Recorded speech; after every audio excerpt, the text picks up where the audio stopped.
And welcome back to the Energized Show. Barry, how are you doing? I'm doing good, man. I'm doing good. How good?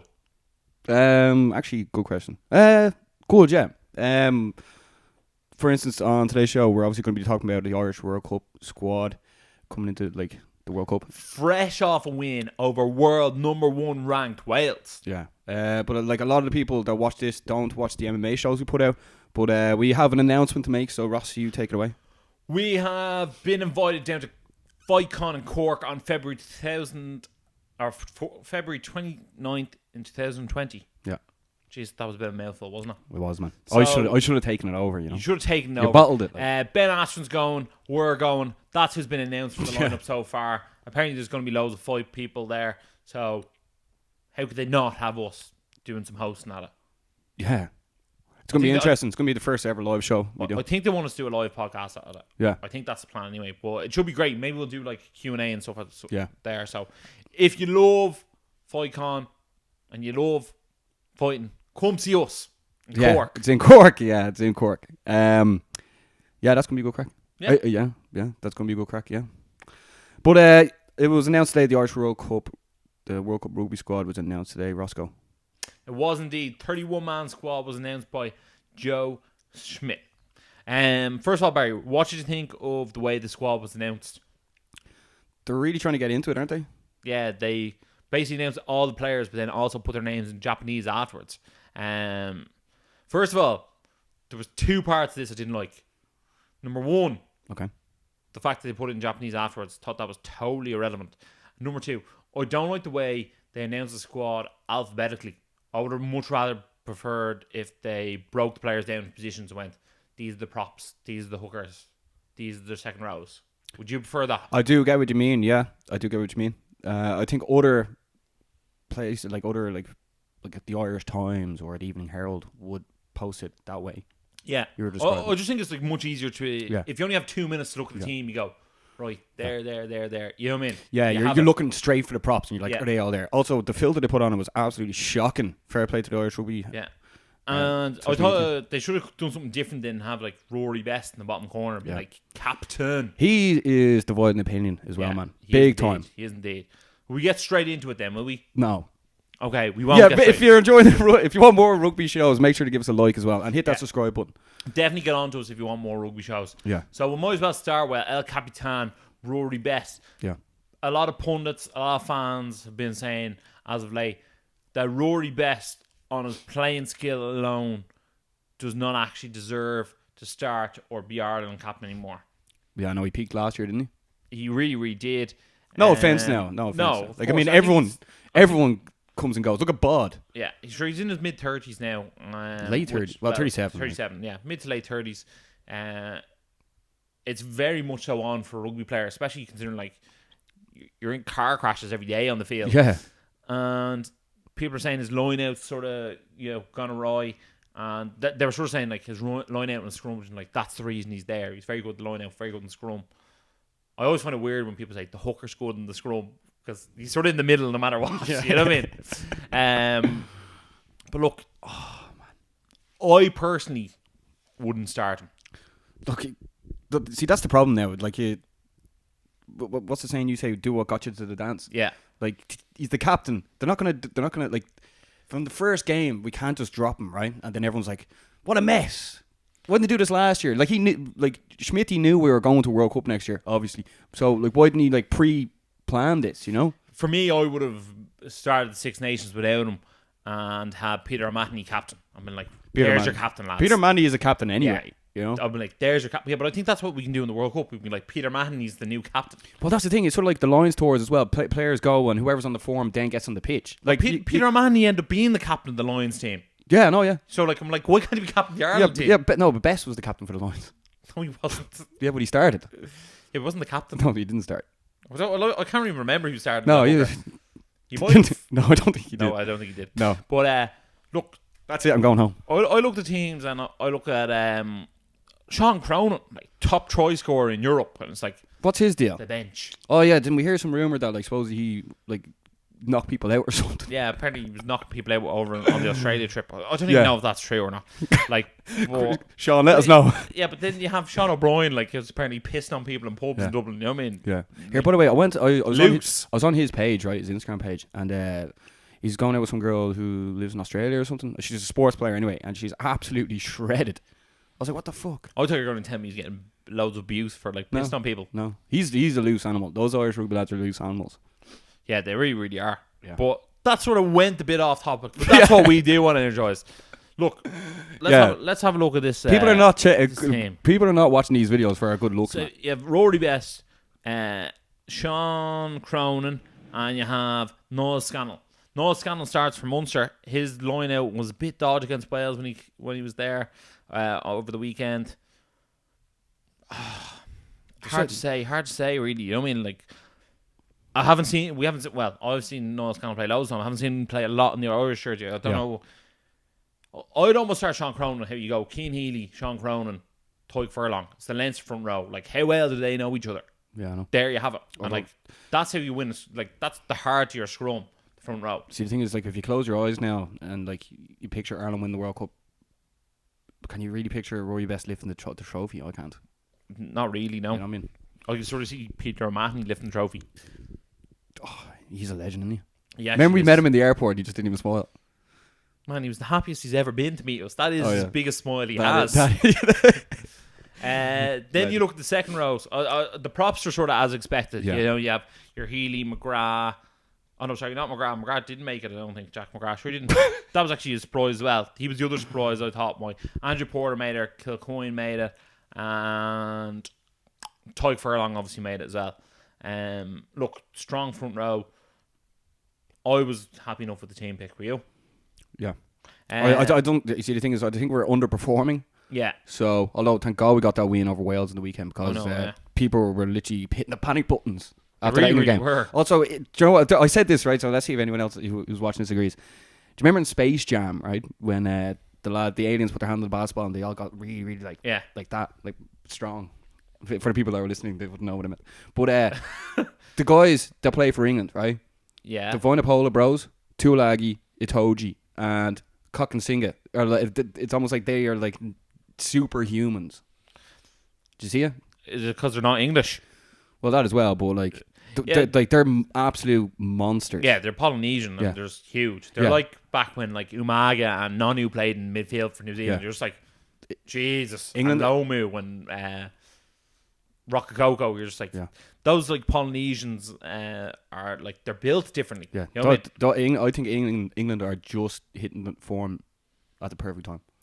Whereas I think Ireland, agree with you. I think Ireland have gone a bit stale now. Like last year, it was almost like we beat everyone, best team in the world, and then it's like, where'd you go from there? You know. I do look at Ireland, I do look at England, and England just looked that bit more physical, if that makes sense. Yeah. All across the field. Yeah. Even Saracens won the Heineken Cup as well. Yeah, they did. The Irish dominance isn't that much. I look at the way the England team's lined up, and like when Polo in late is unbelievable. Owen Farrell like commands a game so well. He's also cocky enough to do it as well. Like he has no problem say like in the 77-minute kicking the ball into the corner. Yeah, he's ballsy. Yeah, he's ballsy.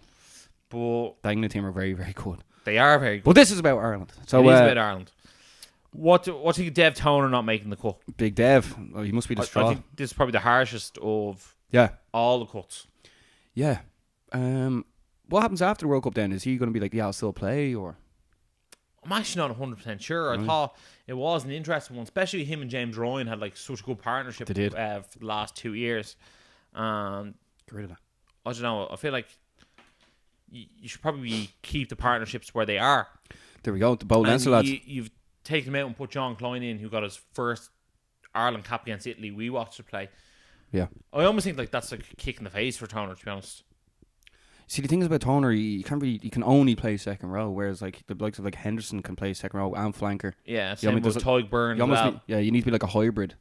Whereas like big Toner, like, but if our line out is so bad, why not have the tallest guy in Ireland on the pitch? 100%. You know what I mean? I think it's a bit bad not to bring him, but again, they're probably looking for people who offer something all around the pitch, and I think that's maybe why people are questioning Rory Best and why people are questioning Devin Toner, and Devin Toner hasn't been brought on the flight. Yeah, well, that's the thing. That like I feel like we're only a couple of injuries away from like big problems.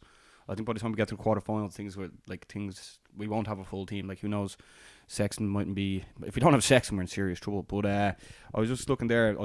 Jamie Heaslip was saying that he thinks Jack Conan should start ahead of CJ Stander.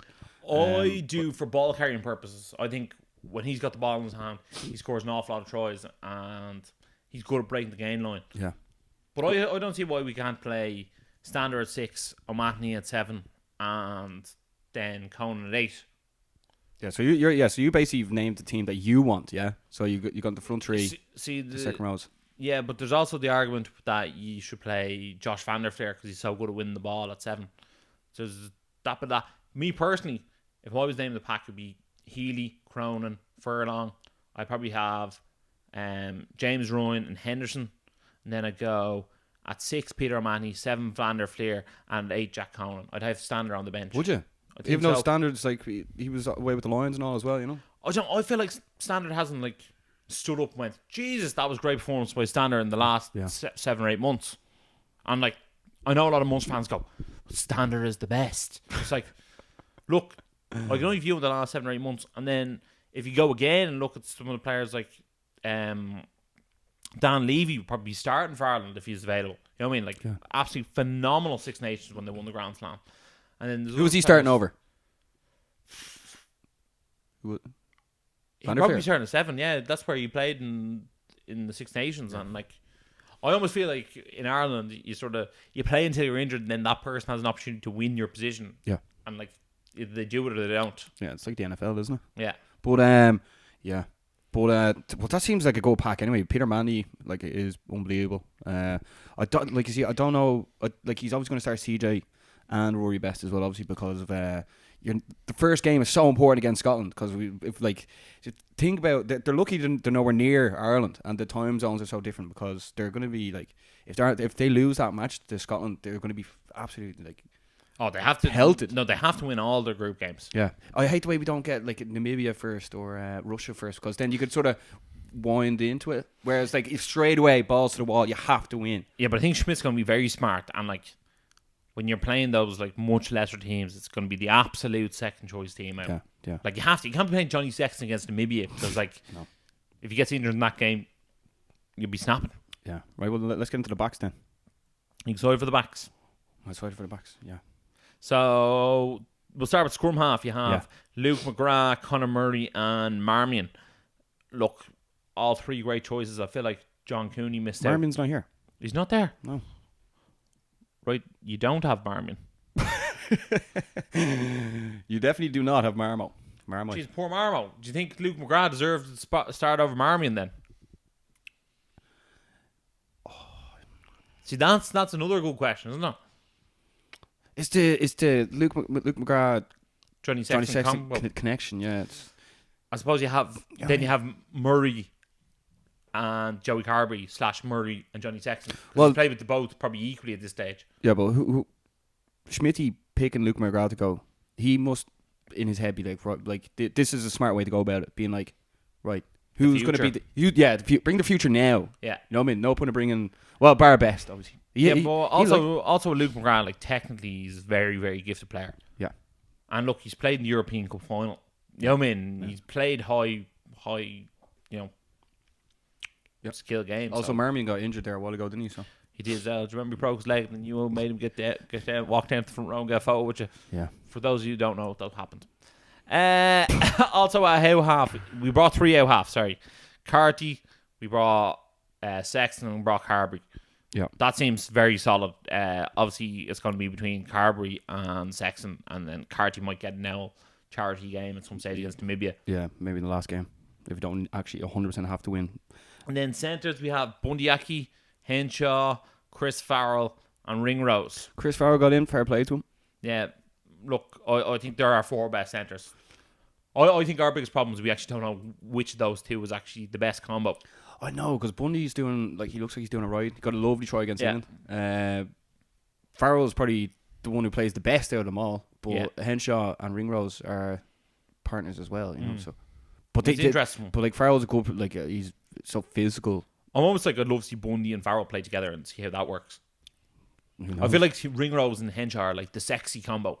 Yeah, they're a bit flash. Yeah. You know what I mean? They're not like obviously they're obviously big, but they're not known for being absolute brutes. Yeah, I want to see like throw a bit of bulk in there and see what happens. Yeah. Because I look at the wingers and you have Conway, Earl, Stockdale, and Larmer, and like I think they're quite slight, if that makes sense. So I like a bit of bulk in midfield. Yeah. I think Earls is definitely going to start, and probably Stockdale is definitely going to start. Earls is definitely going to start. There are two best wingers. Earls is best. Stockdale, by the way, like he's back again. Yeah. He played shy for a bit. Scored 2 tries. Yeah, he's back. He's the touch of like just that. His timing is perfect.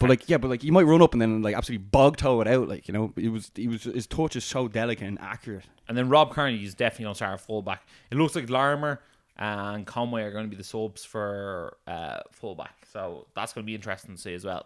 Yeah. If you could take one person out of the squad and bring one person into the squad, who would it be? Chris Cadwell. Great shout. I'm not sure actually. Are you happy with the squad as is? is? I think that's all we have really. There's no one really out. Toner in for Klein. Do you know what? I thought Conway. I think Conway's hitting a bit of form now as well. Yeah. Then obviously Vanderfleer would be another person I would like. Yeah, for me, maybe I'd take out Larmer and put in Will Addison. I think Larmer, like, he sort of shot onto the scene, but since he's got to the scene, I don't think he's been as good as he was before. Do you think the team that starts against Wales this weekend in the Aviva that's the starting team? That's going to be. You think so? Yeah. Yeah. Even Sexton playing. Yeah. Bombs get injured. Well, like, these are the risks you take. You know what I mean? know. Like, yeah. When you're Barcelona, you don't go, "What if Messi gets injured?" Do you know what I mean? You just but he's not playing rugby, like. Yeah, true. But guys, thanks a million for watching the show. Let us know what your thoughts on this. Ireland are playing this weekend, and then they're heading off to Japan. So guys, smash the subscribe button, give us that thumbs up, Yeah. write us a comment, Yeah. and as always, Stay energized. energized.